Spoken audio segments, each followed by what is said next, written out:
We're so happy to have you here with us today. Welcome, Jeff Bullas.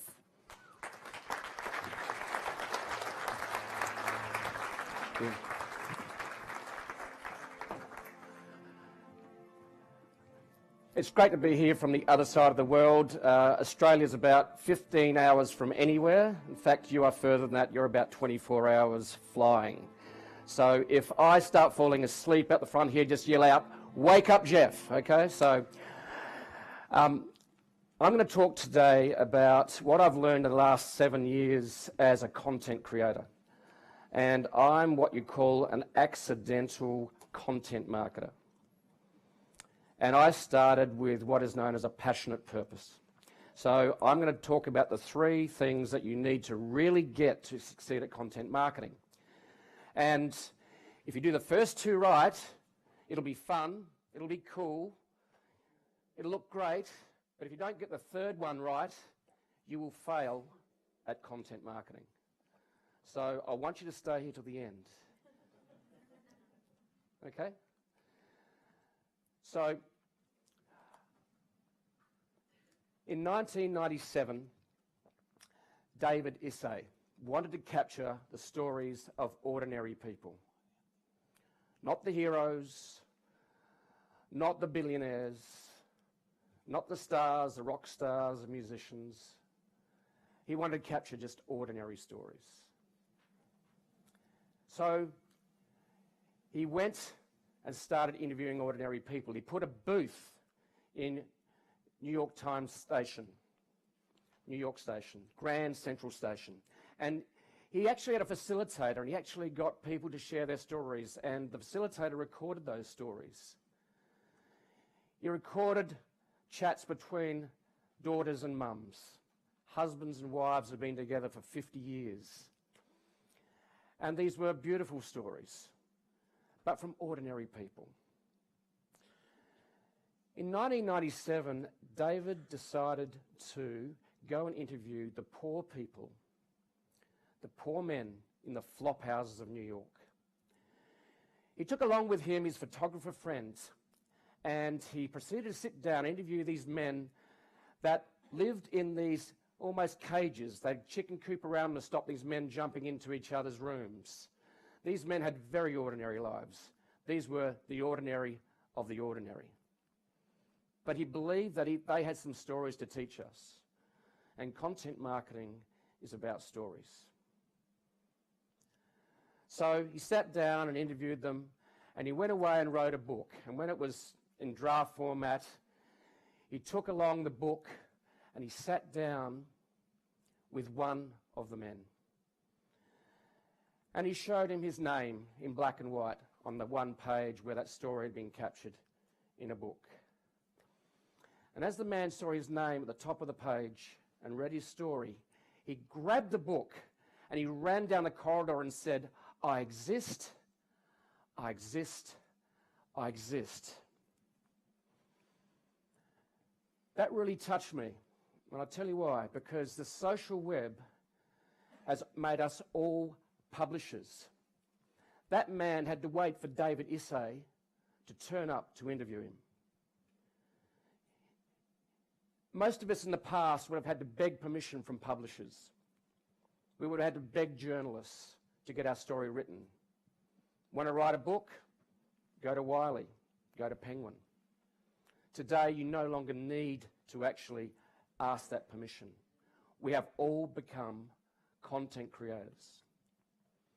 And it's very exciting. And that's what excited me about the social web when I discovered it. And the other thing that's very powerful is the social web also validates who we are both as individuals and as brands. You only have to look at people who are going, and I was talking to a teacher on the train coming back from Bergen yesterday, and I've enjoyed some beautiful parts of your country in the last few days. And she said that I got the best piece of content I'd created about 5 or 6 years ago, and I decided to share it on Facebook. And I thought it'd get a lot of likes, but it didn't.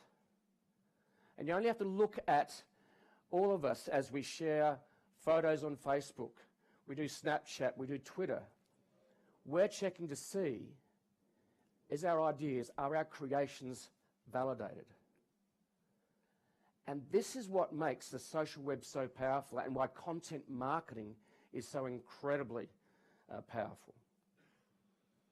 So this story, I think, illustrates the power of the social web and us as content creators to actually create content, share it with the world.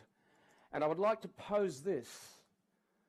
Think about it. Whether you're an individual brand, whether you're a personal brand, it doesn't matter.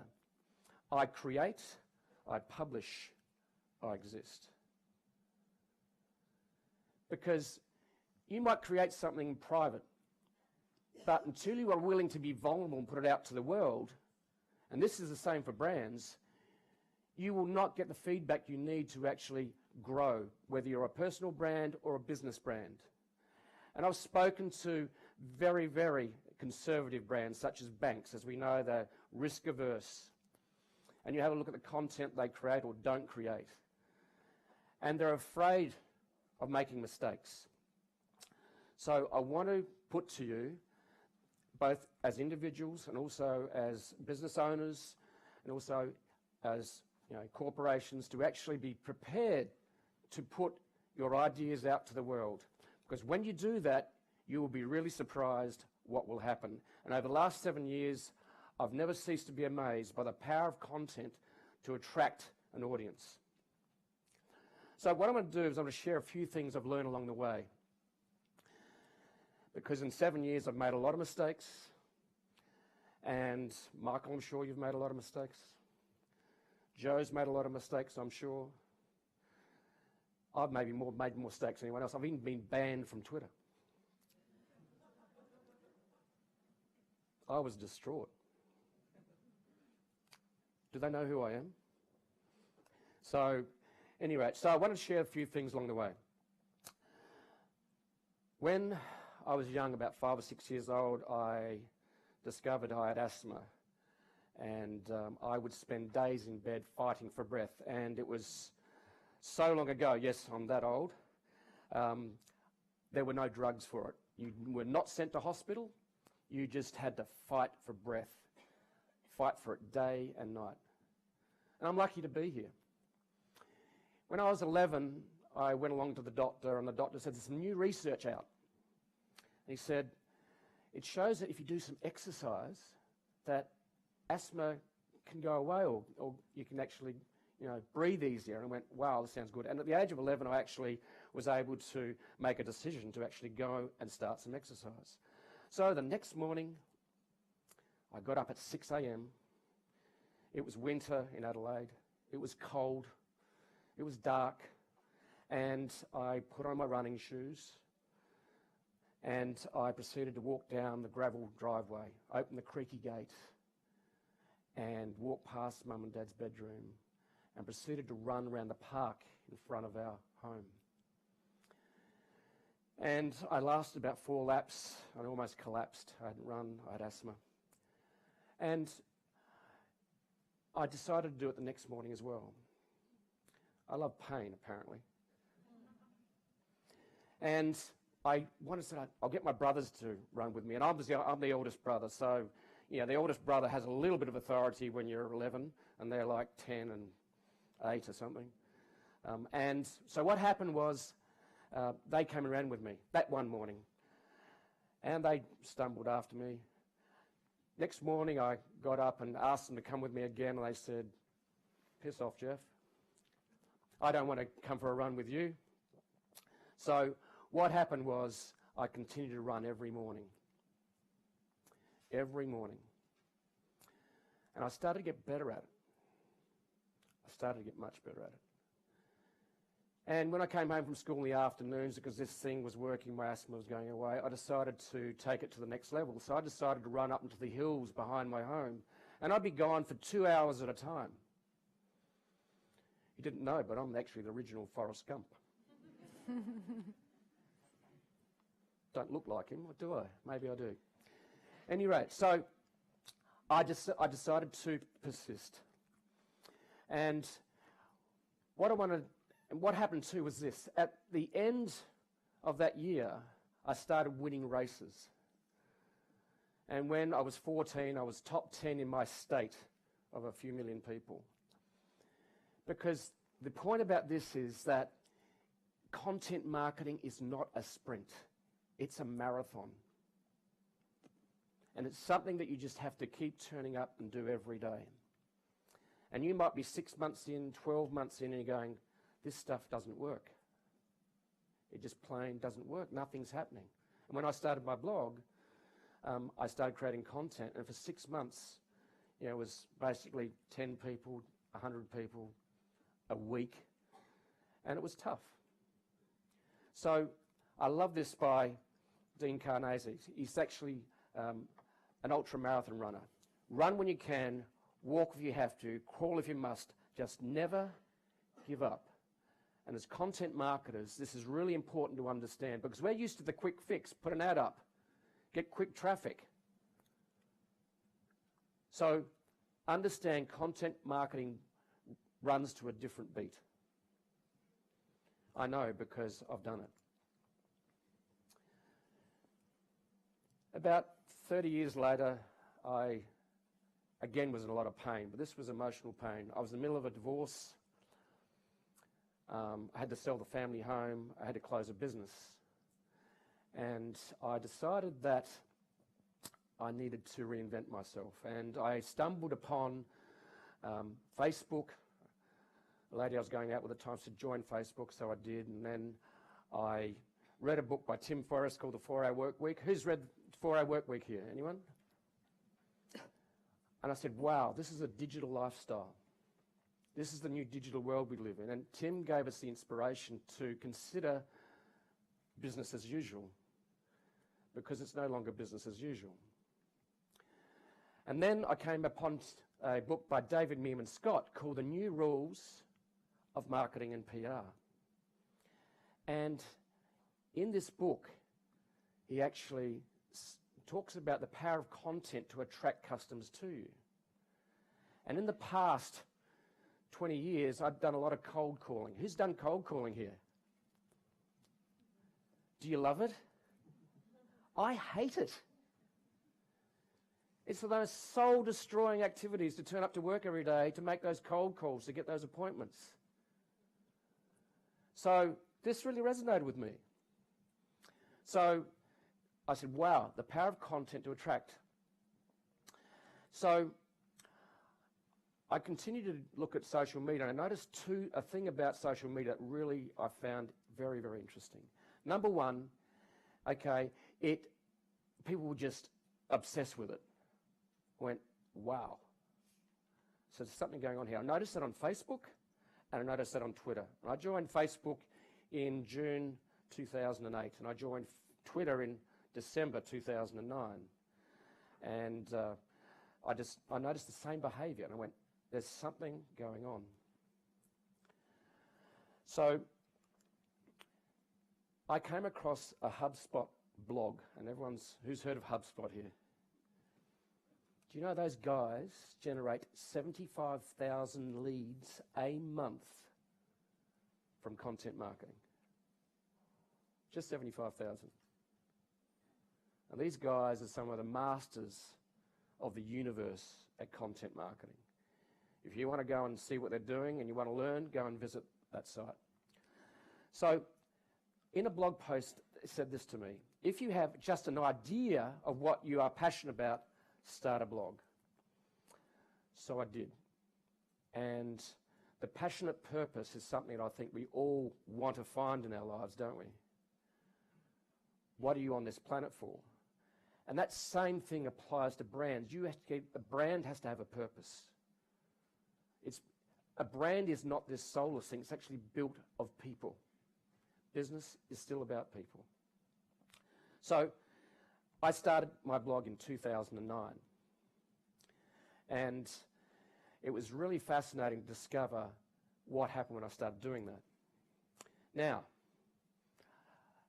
this was one of my first blog posts. It's 106 words, no images, and I would call it crap content.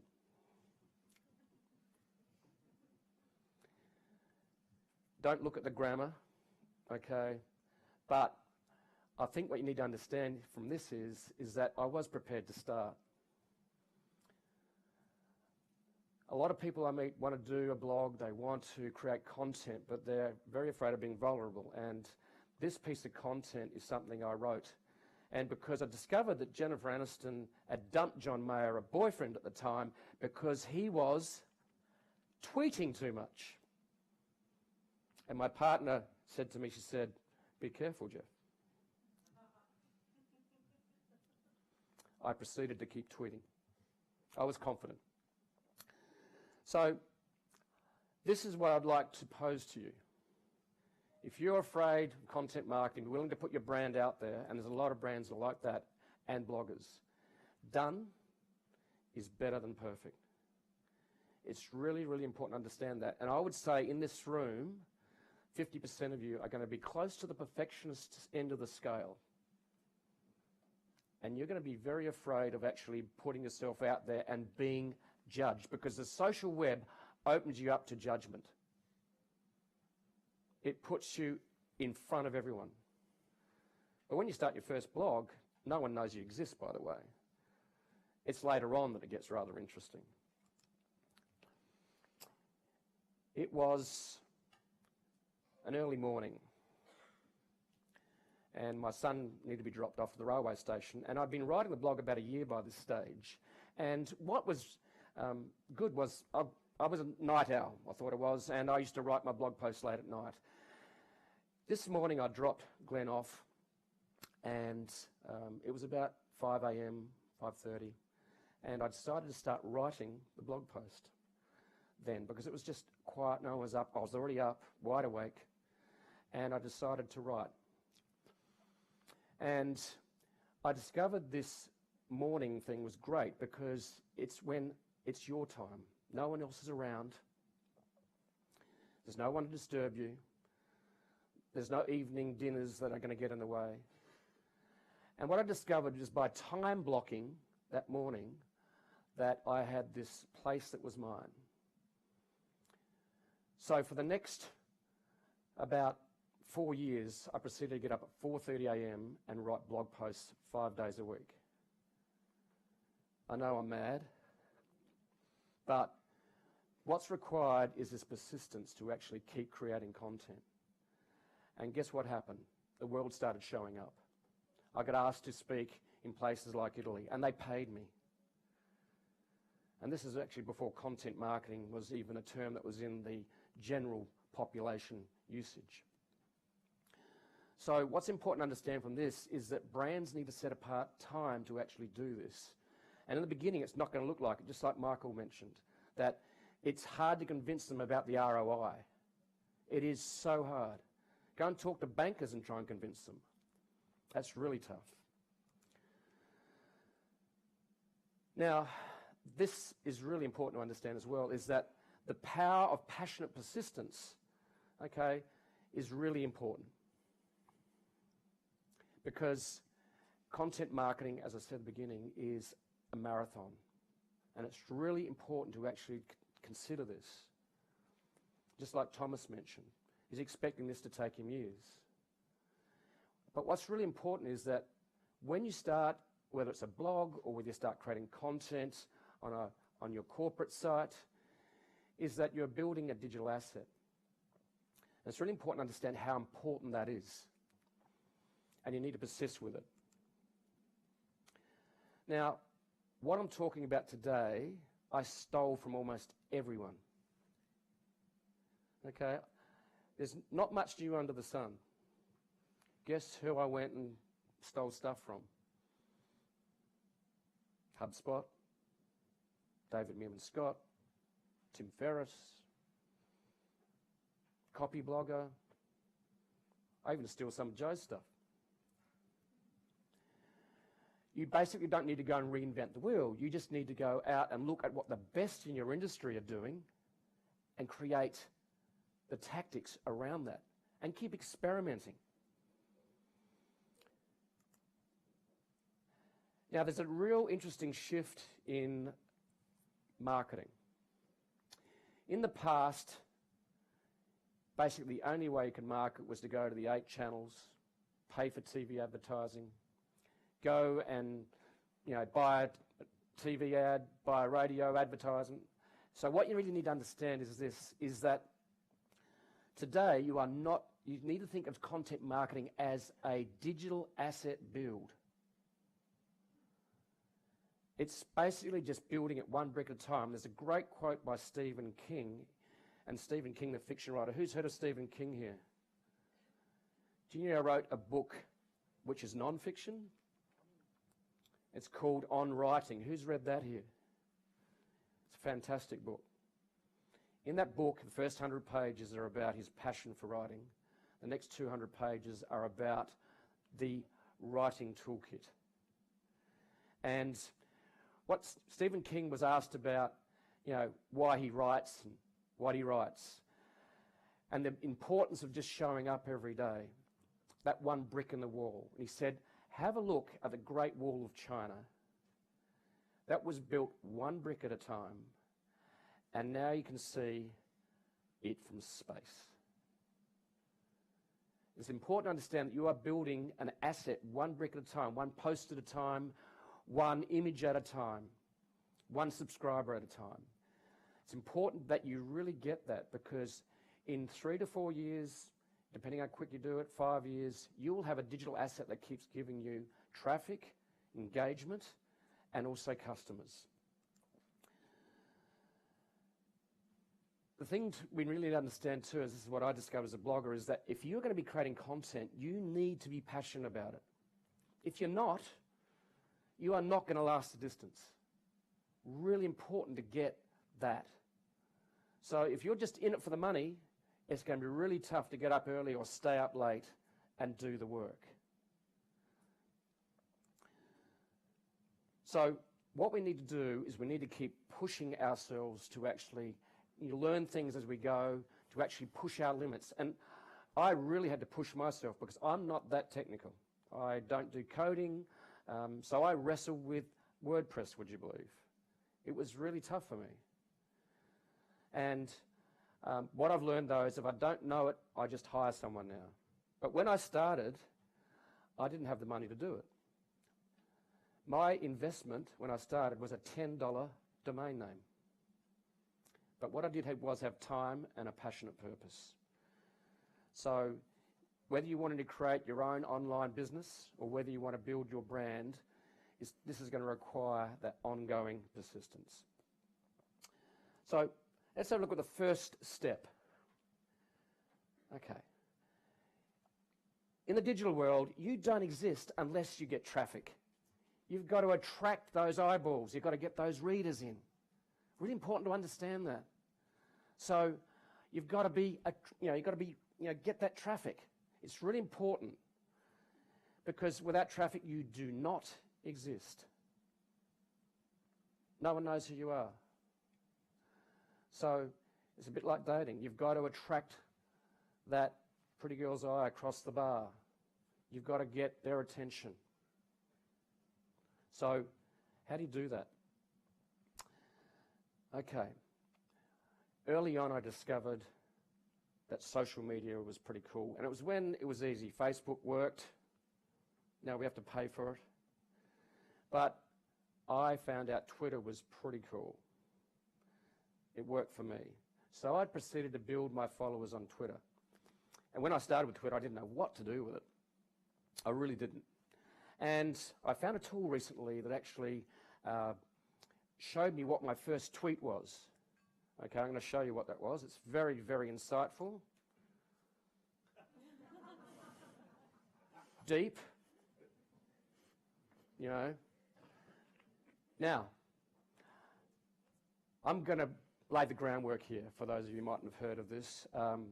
Cricket has two meanings. It can be an insect, or it can be a game played by Englishmen, Indians, or mad Australians. And I tweeted this out on the web when I discovered this, and I said, this is my first tweet. And I had someone from America say to me, what was the cricket doing? I went, Jim, it's a game. So He said, oh, yeah, I get it now. So that was my first tweet. You can see I started very simply, 106 words, 3 letters. I'm just a simple guy. I just love sharing what I've learned along the way. And I proceeded to experiment. And I decided I want to get a lot of followers. So back then, this was before, almost any social media, software was out there. I was on Twitter when there was 5 million on Twitter. That's all there was. Now there's 300 million and it's coming down. But what was interesting was that I wanted to get more followers because I realized that content's one thing, but distribution's another thing. It's not build it and they will come. So what I did is I started experiments. So I actually went out and really chased followers quite hard, and I chased them so hard that Twitter basically just cut off my account, as I mentioned earlier, and I was distraught. Luckily, they actually reinstated it about 6 hours later, and I've been better behaved since. So I experimented with Twitter, and today what I do with Twitter is that I will, for example, when I tweet a blog post from that day's publishing, I'll actually test 3 different images and I'll see which one works best. So I will find that one image might outperform another by 600%. So I find Twitter a very, very powerful means. And the other thing too that I love about Twitter at the moment is that you can still get organic traffic from it. Facebook, close to 0. And the other channels are going the same way.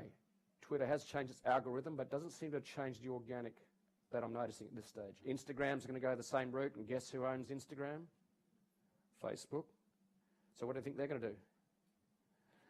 Okay, it's all about monetizing their platform. Nothing wrong with that. I totally get it. Someone has to pay the employees, and the venture capitalists have to get their money back.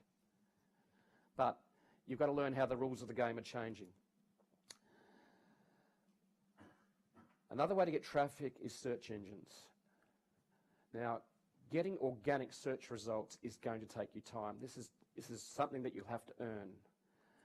But what I love about this type of traffic, again, is it's free. Now, I'm quite big on social and on Twitter, but I get 300% more traffic from search engines today than I get from social media. How much do you think that's worth? It's a lot. So you can have a look at the top e-commerce sites. I went to a conference recently and they said that they had about 100 engineers working just, this is a big e-commerce site, they had about 100 engineers just working on SEO because it's really important to rank as #1 in your industry in a variety of categories if you can do it. So search is really, really important. The trouble with search is it's not sexy. Social media is so cool. We love to see the shares. It validates our brand. It validates who we are. But search is actually really, really important. This is something I didn't do early on. I didn't build my email list because I was so basically distracted by the shiny new toys of social media that I just didn't do it. I didn't work on SEO. I didn't work on my email list building. And I'd say it's cost me about 100,000 email subscribers. Again, money left in the bank. So really important to understand that this is an important part, 3 important parts of that earned traffic. Now, I want to paint a bit of a landscape here of traffic ecosystem. This is just a simple one. I usually use the rule of 3 because I don't think anyone can remember more than 3 things. So this one is really important.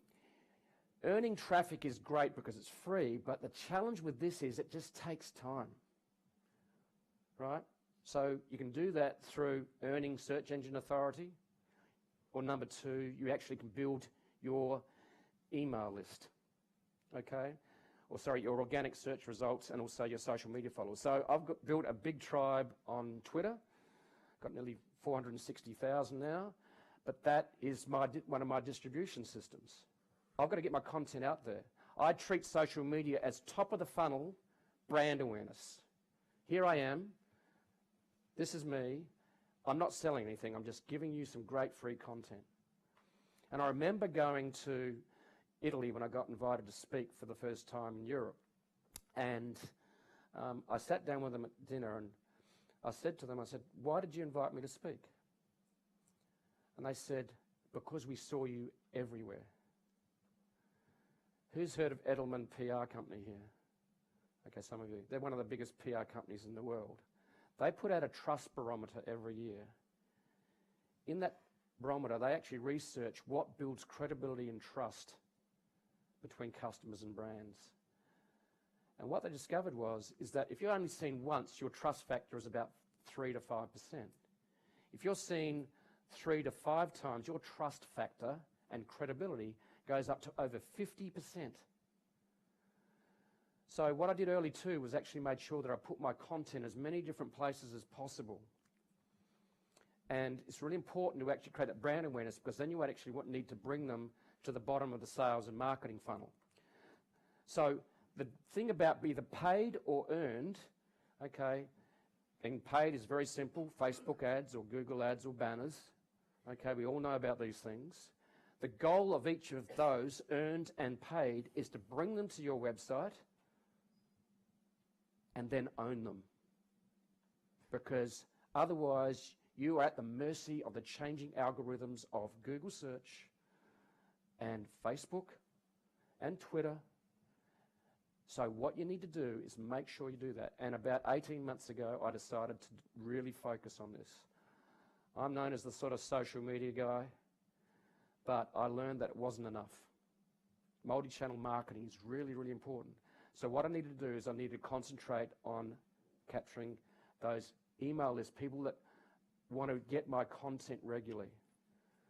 So in the last 12 months, I've quadrupled my email list from 25,000 to over 110,000. It's something I've really focused on because I don't want to be at the mercy of the big guys.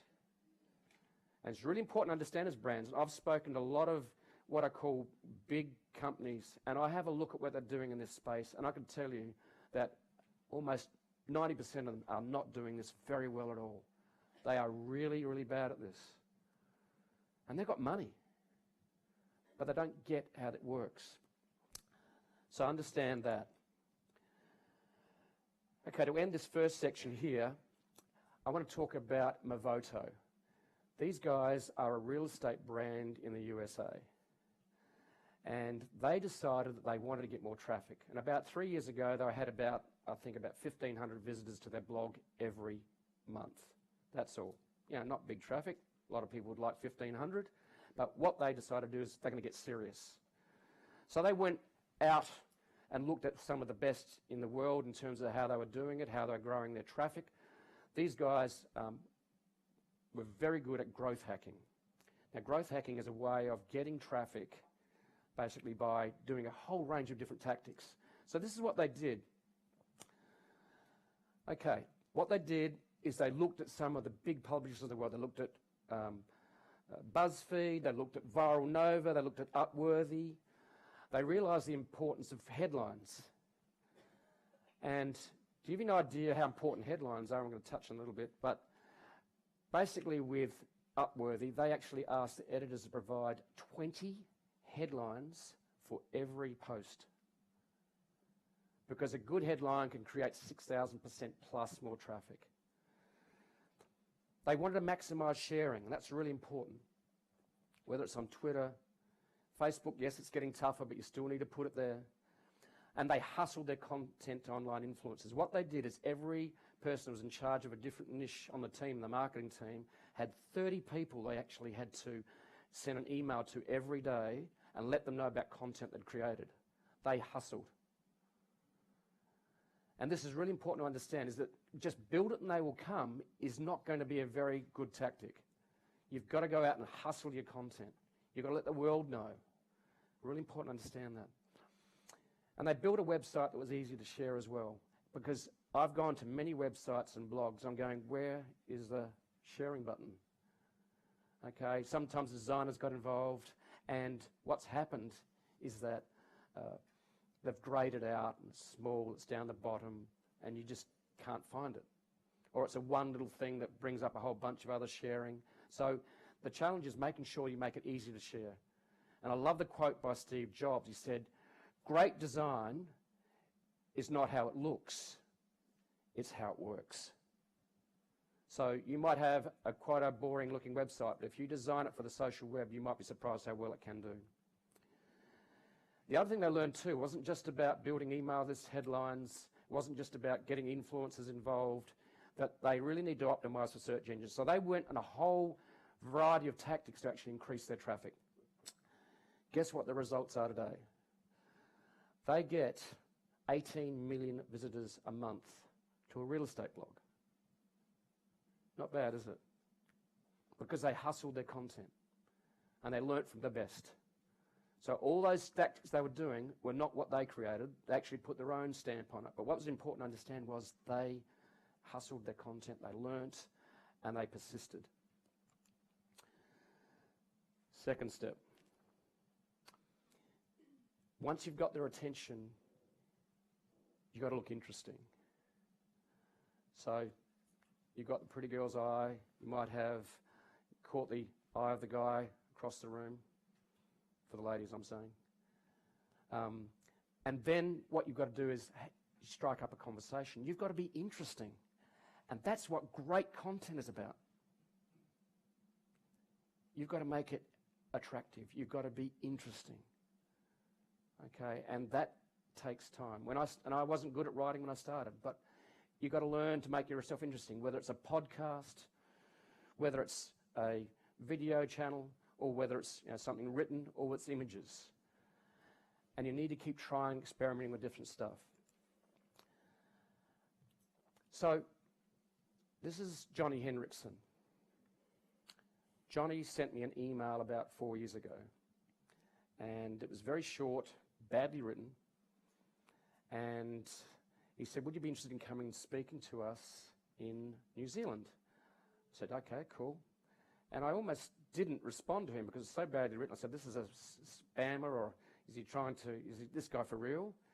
At any rate, what happened was that I did some Googling about him, and I discovered that he was just New Zealand's richest man. And I said, "Okay, I'm interested." So what I did then was we organised, negotiated a rate, and I went over to stay at his golf resort, just in the foothills of Mount Hutt, just outside Christchurch. And it was just after the Christchurch earthquakes. And I ran the workshop in front of about 50 people. It was a small one in the lodge overlooking the mountains. It was very distracting. It's like, "Oh, nice snow today. I'd like to go skiing." Oh, hang on, sorry. So I proceeded to run the workshop.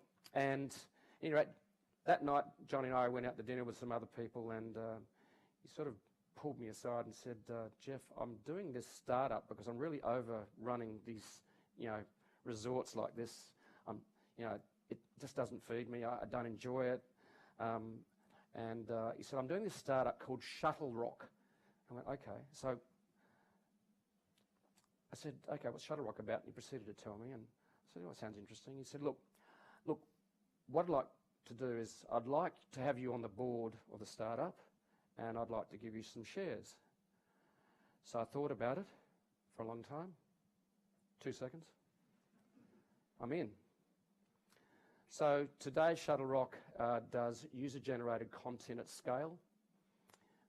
It's an enterprise platform, and it's all about visual content. Basically, the challenging content is that it's a lot of moving parts, and it's hard to do at scale. So this is a piece of software that's written over the last few years, and we're now in the US, we're in Japan, we're in New Zealand, we're in Australia, and we're actually making money. So the point about this is that the power of content, because he said, "I was reading your blog post, Jeff, and I just thought what you're writing was interesting, and it resonated with me," because he had been involved in digital in Japan and floated the first company as an outsider on the Japanese stock exchange and made a lot of money. And he said, I found your content interesting. So opportunities are going to show up from creating content you actually haven't thought about or dreamt about. And that will happen in almost any industry. How else do you make content interesting? It starts with a headline. Because 5 times as many people will actually read the headline than read your copy. This has got to be good. Now, remember I mentioned that Upworthy asked their editors that write to actually submit 20 headlines? Really important. So what sort of headlines work? Well, there's a whole bunch of headlines that work. Now, I actually was in a shop here in Oslo the other day, and I came across the newsstand, and National Geographic has a new magazine out, and it's like, I can't remember the exact headline, like 100 things you need, 100 places you need to visit before you die. National Geographic are writing headlines like this now. I went, wow, things are changing. So they actually look like they're copying BuzzFeed to me. So the power of a headline is something really big. Listicles, wow. You have a look at Social Media Examiner, and if you use a tool called BuzzSumo and have a look at the top performing content, it will be listicles. They're boring, they're redundant, they're done everywhere, but guess what? They plain work. Mightn't work in 5 years maybe, but at the moment they're working a treat. I wrote this post about 2 years ago. This worked. And I didn't know how well it was going to work. I put it on my blog, published it, did very well. Then I put it into LinkedIn, and it just exploded. This has had over 300,000 views. It's had nearly 1,000 comments, and it was a top LinkedIn post globally for the week. Now, counting on viral content is something that you really can't, guarantee. But you should be having a good crack. Okay, really try and get your content, write those headlines, make them controversial. Really important to understand trying different sorts of things. You want to get some good ideas, there's a great tool developed by Stephen Rayson and his team at BuzzSumo. And BuzzSumo will reveal what are some of the top performing content in all the pieces around the world, both Facebook, Twitter, blog posts. Great tool, guys. I've been using it recently, and it's just a fantastic insight into top performing content. What's Dr. Seuss got to do with content marketing? Dr. Seuss was challenged by his editor to write a book with only 50 words. And he did it. It was his top-selling book of all time. So the power of writing something really simple is really important. Stephen King, in his book,